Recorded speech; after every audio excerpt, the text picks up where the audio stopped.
saya mendapatkan tugas untuk menyampaikan satu topik dengan judul The Role of Immunomodulatory Medication in COVID-19 patients, tapi ada obat asli Indonesia, yang mungkin bisa menjadi ajuvan atau alternatif dan pengembangan ke depan. Tadi Dr. Susi sudah menyampaikan panjang lebar dengan sangat jelas bagaimana kronologi of event during SARS-CoV-2 infection, ya. Jadi saya barangkali tidak episode infeksi itu jika menginfeksi sel, dia akan permukaan angiotensin converting enzyme 2 atau S2 dan kemudian bereplikasi aktif dan inang alami apoptosis dan melepaskan molekul kerusakan, ya, termasuk SC. Ya. Ini dikenali oleh sel tetangga kiri kanan, ya, dan sel endotel dan makrofag alveolar yang akan memicu generasi sitokin dan kemokin proinflamasi, termasuk interleukin 6, ya, IP10, protein inflamasi makrofag dan seterusnya. Nah, ini protein ini akan menarik monosit, makrofag dan sel T ke tempat infeksi, yang akan memicu peradangan lebih lanjut dengan tentu saja penambahan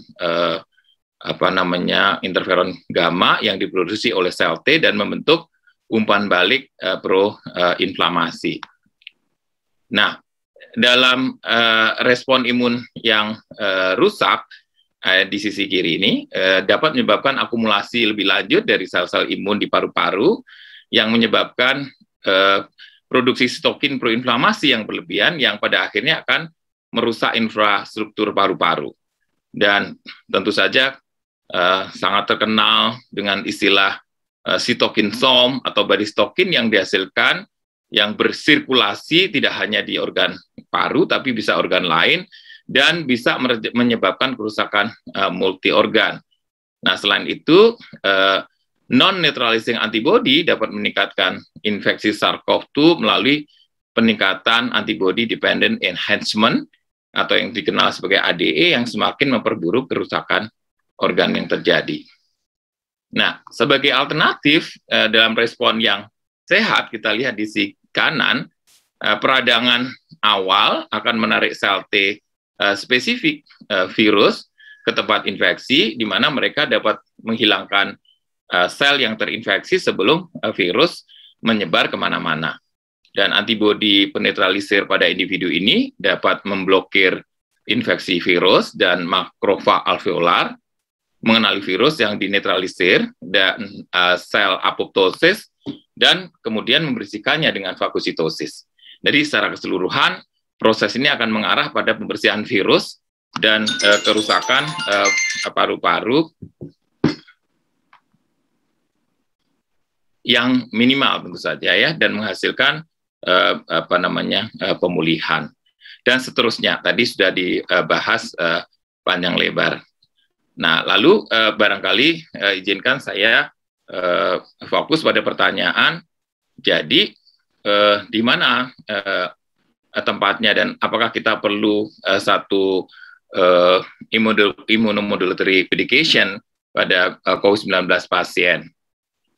Dan apakah ada tempat untuk imunomodulator dan fitofarmaka, lalu kapan dan apa pilihannya? Nah, ini kemudian menjadi menarik. Jadi kalau kita lihat ini respon imun terhadap infeksi COVID, ya bahwa tadi Susu sudah sampaikan ada banyak sel atau sistem imun yang kemudian terlibat agar proses yang inadekuat itu bisa tidak terjadi atau diminimalisir, sehingga adekuat imun respon yang membuat si pasien tidak terjadi cascade kerusakan organ akibat reaksi yang terjadi bisa dicegah. Nah, kalau kita bicara treatment, tadi juga sudah disampaikan panjang lebar oleh Dr. Susi, bahwa selain antivirus, bahwa strategi dari terapi, karena kalau kita lihat dari sejak terinfeksi sampai kemudian terjadi kaskade besar-besaran terjadinya badai sitokin, maka strategi pemberian antiviral dan imun nutrition itu menjadi sangat penting dalam mencegah atau mengobati infeksi virus SARS-CoV-2 yang menyebabkan COVID-19 ini. Jadi tentu saja kita pasti sedang berpikir apakah pemberian antiviral ada pada tempatnya, kemudian juga anti-replication, kemudian juga immunonutrition, dan jangan lupa juga cell system support. Nah, kalau kita bicara target kerja imunomodulator dalam terapi COVID-19, jadi ini Pak John G. Rhys dan kawan-kawan itu menulis tentang terapi apa saja yang bisa diberikan berdasarkan tentu saja waktu yang tepat. Dan saya kira ini gambar juga sudah amat sangat terkenal, di mana kita bisa membagi ada dua fase sitokin, fase lokal, dan kemudian juga fase di mana ada inflamasi yang sifatnya sistemik dan merusak, yang disebut sebagai sitokin storm. Dan itu ternyata bisa dipetakan dalam satu perjalanan waktu.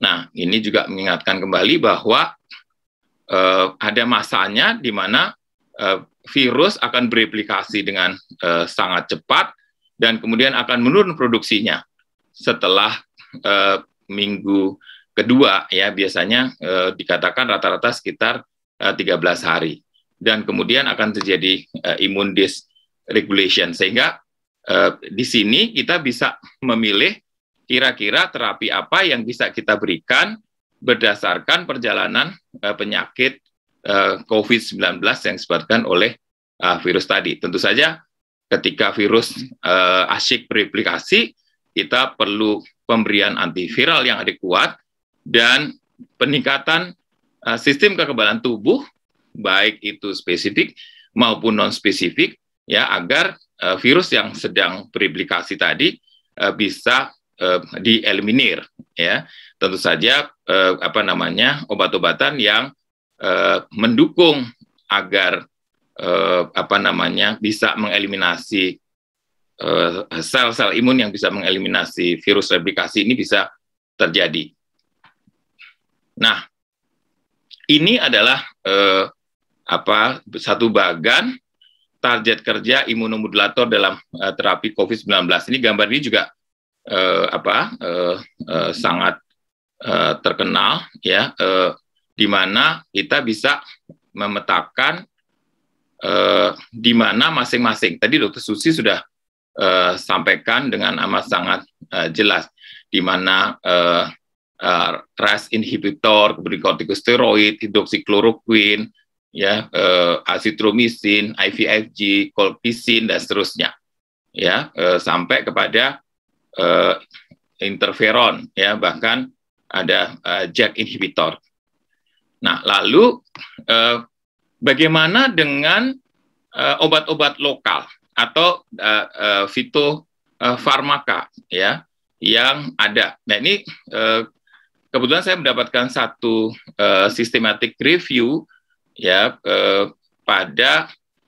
di negara Nigeria ya yang membahas tentang tanaman obat ya untuk membantu pengobatan COVID-19. Jadi dikatakan bahwa peran tanaman herbal dalam terapi COVID-19 itu terdapat beberapa karakteristik. Tanaman herbal, dia bisa menjadi antiinflamasi, dia bisa menjadi antioksidan, beberapa punya peran antipiretik, dan sebagian bisa digolongkan ke dalam imunomodulator, dan terakhir adalah sitoprotektif. Nah, tentu saja kalau kita bicara perjalanan penyakit COVID-19 yang disebabkan oleh mulai masuknya SARS-CoV-2, maka kita bisa memilih terapi yang ada berdasarkan perjalanan penyakit, ya. Jadi mulai dari hyperinflammatory cytokine storm dan seterusnya. Tadi saya kira sudah amat sangat jelas dijaga Dr. Susi.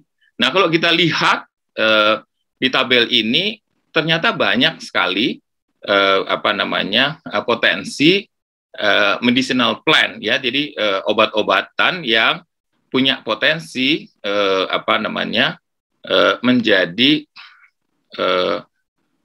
menjadi support terapi untuk pengobatan COVID-19.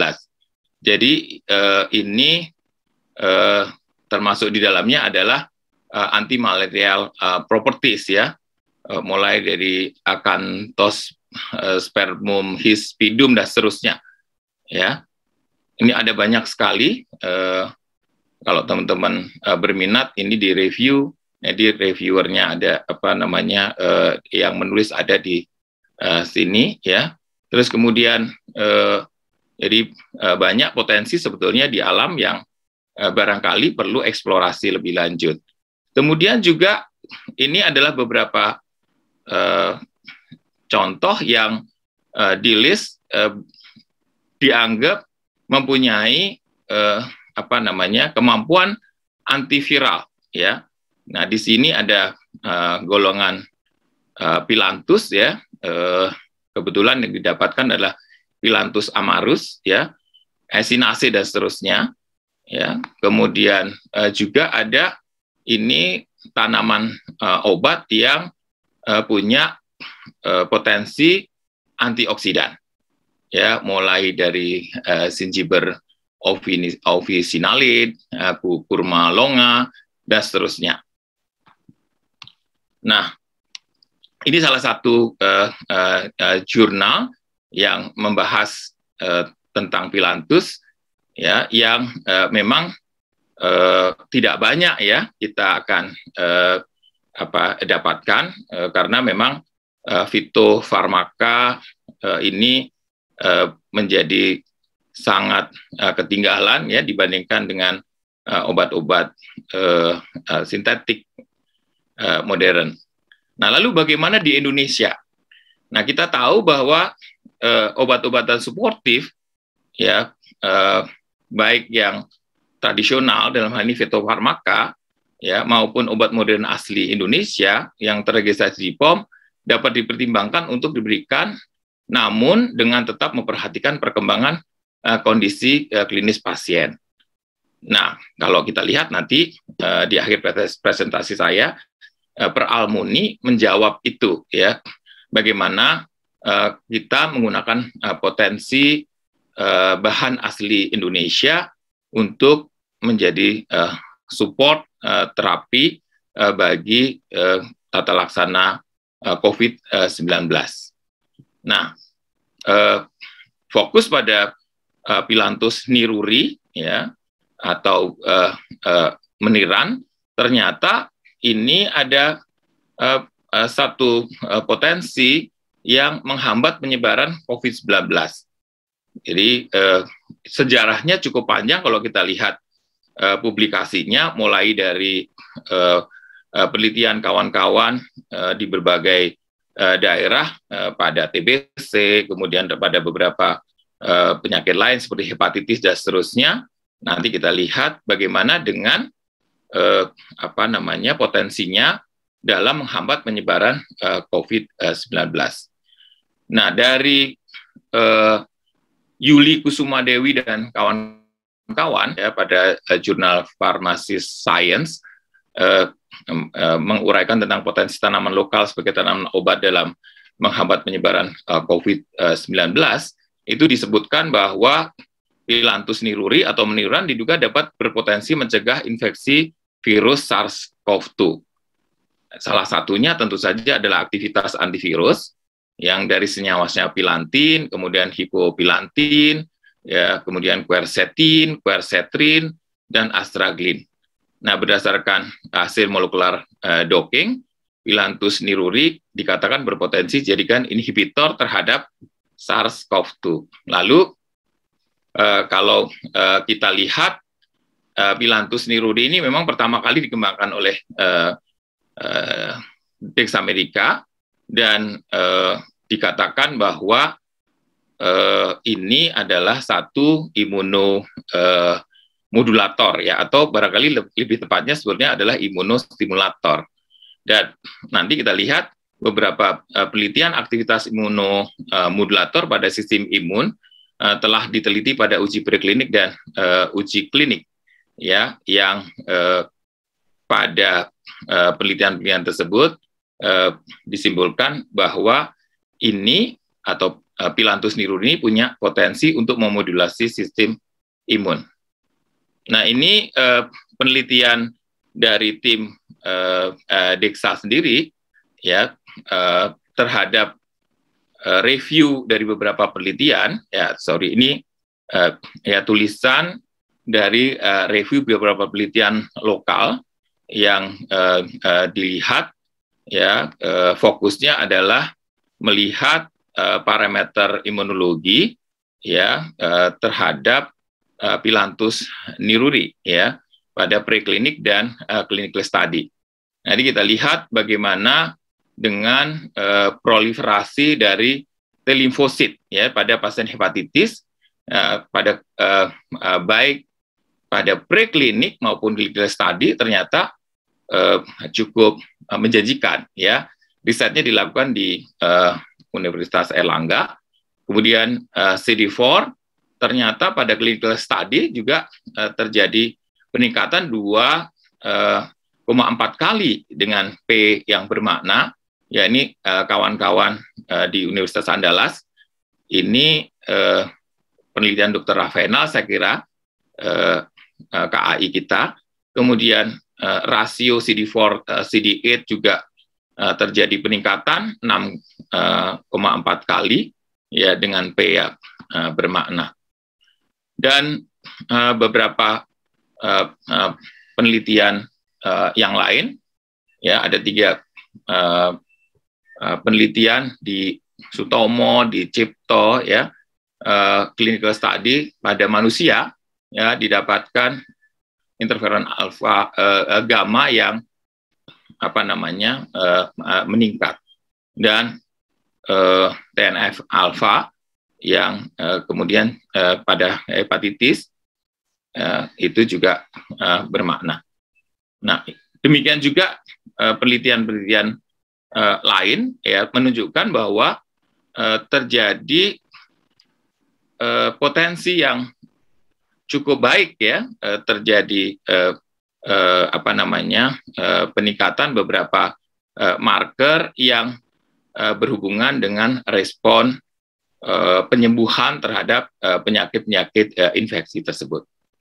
Nah, ini masih beberapa data yang lain ya menunjukkan bahwa semuanya cukup positif ya, baik itu proliferasi dari limfosit B ya, IgM, IgG, IgA dan seterusnya ya, termasuk juga kemampuan fagositosis makrofag pada hepatitis ya, peningkatan komplement ya, dan seterusnya. Nah, ini beberapa review bagaimana aktivitas dari Phyllanthus niruri ekstrak ya pada kasus-kasus baik itu infeksi dan kanker. Jadi ini berdasarkan penelitian tadi kita buat tabel di mana pada kasus infeksi seperti bakteri intraseluler terjadi peningkatan proliferasi limfosit T, kemudian bagaimana sekresi terhadap interferon gamma dan seterusnya, ya.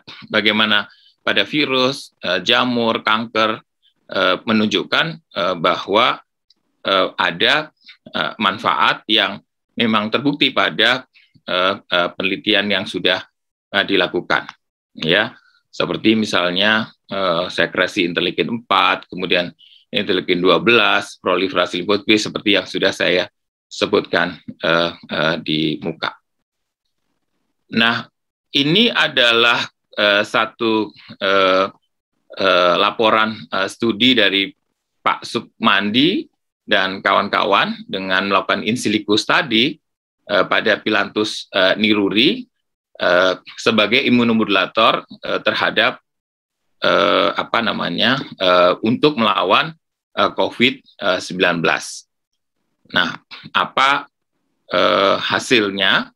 Nah, dikatakan dari laporan penelitian yang dilakukan bahwa Phyllanthus niruri itu bekerja sebagai imunomodulator melawan COVID-19 ya dengan komponen bioaktif adalah katesin dan quercetin. Jadi berdasarkan analisis molekular docking, itu katesin dan quercetin itu ternyata bisa menghambat ekspresi dari TNF-alfa, kemudian juga menghambat ekspresi yang berlebihan dari interleukin 1 dan interleukin 6. Ya, kita tahu bahwa interleukin 6 ini sangat berperan pada kejadian sitokin storm atau terjadi kerusakan masif secara sistemik pasien-pasien COVID pada fase 2 ya, fase post inflamasi lokal ya, sehingga tentu saja efek antiinflamasi ada pada Phyllanthus niruri tersebut. Dan secara keseluruhan komponen katesin dan quercetin dalam Phyllanthus niruri ini dapat menghambat proses peradangan yang berlebihan dan berfungsi sebagai imunomodulator pada kasus 19. Nah, studi in silico sendiri sebetulnya adalah satu studi yang merupakan melakukan pendekatan pada suatu kondisi atau keadaan nyata ke dalam simulasi komputer dalam menggunakan program tertentu dalam mendesain obat. Nah, ini laporan yang lain ya. Memang saya belum mendapatkan laporan di dalam jurnal ya. Ini satu laporan yang dibuat dalam poster oleh Hani Zikri dan kawan-kawan ya, yang menyimpulkan ya tentang bagaimana manfaat dari Phyllanthus niruri ini sebagai antiviral ya, yang bekerja menghambat kerja virus ya. Jadi dikatakan dari dalam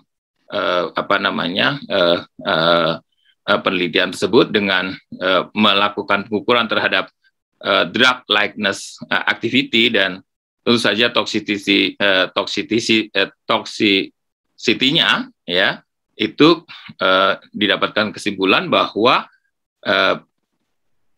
Phyllanthus niruri ini punya potensi yang baik untuk menjadi antiviral agent ya.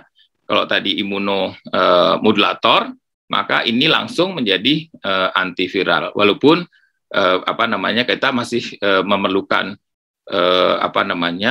data yang lebih bagus lagi dengan melakukan studi bioassay. Nah, ini adalah beberapa data yang mendasari penelitian-penelitian pada COVID tadi yang saya ceritakan di awal, bagaimana pada TBC, pada hepatitis dan seterusnya, ya, bahwa pemberian ekstrak Phyllanthus nururi membantu perbaikan imunologi dengan peningkatan kadar CD4, rasio CD4 dan CD8 yang meningkat, ini pada pasien paru. Nah, ini sudah juga terbukti bahwa pada kombinasi dengan OAT, ya, ekstrak Phyllanthus nururi mempunyai efek sebagai imunomodulator, ya, ditanding dengan adanya penurunan kadar interleukin 10 pada fase intensif, dan walaupun tidak terdapat perbedaan bermakna dalam konversi BTA dan perbaikan radiolukisnya. Ya, ini penelitian lain, ya, yang memang sudah cukup panjang sejarahnya, tahun 2004-2005, yang kemudian bisa kita buka lagi sebagai satu potensi hasanah lokal, fitofarmaka lokal yang punya potensi ke depan dimanfaatkan untuk melawan COVID-19. Dan sehingga kalau kita lihat bagaimana mekanisme kerja Phyllanthus ini, ya, tentu saja menstimulasi sistem imun seluler dan humoral. Jadi baik itu yang di samping itu juga respon imun non spesifik atau bawaan, ya, dengan berbagai manfaat tadi yang sudah saya sampaikan, maupun imun yang didapat atau spesifik. Nah, ini penelitian yang sudah lama juga dilakukan oleh Prof. Iris dan Mas Dalina Pane pada pasien atau pada jamaah haji, ya, yang menunjukkan pemberian ekstrak Phyllanthus nururi saja ternyata mengurangi kejadian influenza-like illness sebesar 17,3%, dan apabila dikombinasi dengan multivitamin itu bisa meningkatkan kejadian ini sebesar 36,2%. Dan ini penelitian di persahabatan juga menunjukkan hal yang sama, cukup positif pada pemberian pada pasien PPOK exacerbasi akut, ya, dan ini penelitian yang dilakukan pada pasien-pasien anak-anak. Nah, ini yang saya sampaikan tadi, hasil expert meeting per Almuni 28 Maret 2021, bagaimana Phyllanthus nururi sebagai fitofarmaka itu bisa berperan sebagai imunomodulator atau bisa diperankan sebagai imunomodulator dalam terapi penyakit infeksi.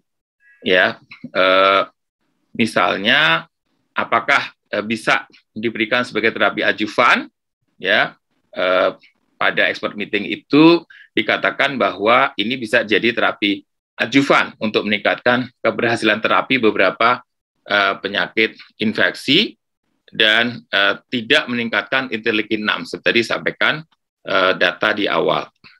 Nah, ini juga beberapa statement bahwa Phyllanthus nururi itu ada satu fitofarmaka yang telah terbukti dari beberapa penelitian yang ada, itu dapat membantu meningkatkan imunitas spesifik maupun non-spesifik, dan tentu saja berguna bagi pengobatan infeksi patogen baik virus, bakteri maupun jamur.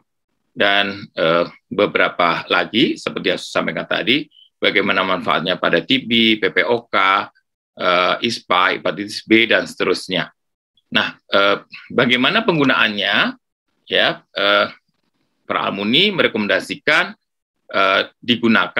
bisa digunakan dengan jangka panjang, yaitu selama 6 bulan sesuai studi klinis pada pasien dengan TB, ya, dan tidak menunjukkan efek samping.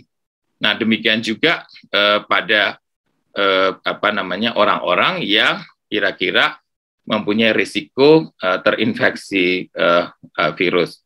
Nah, kalau pada pasien COVID bagaimana? Nah, sementara ini Pra Almuni masih merekomendasikan penggunaan imunomodulator Phyllanthus niruri ini pada pasien-pasien dengan gejala ringan sedang, ya. Jadi kita belum merekomendasikan sementara untuk pasien-pasien yang berat, walaupun dari studi yang saya sampaikan tadi ini menghambat kerja dari interleukin 6. Itu saja barangkali yang bisa saya sampaikan, mudah-mudahan bermanfaat.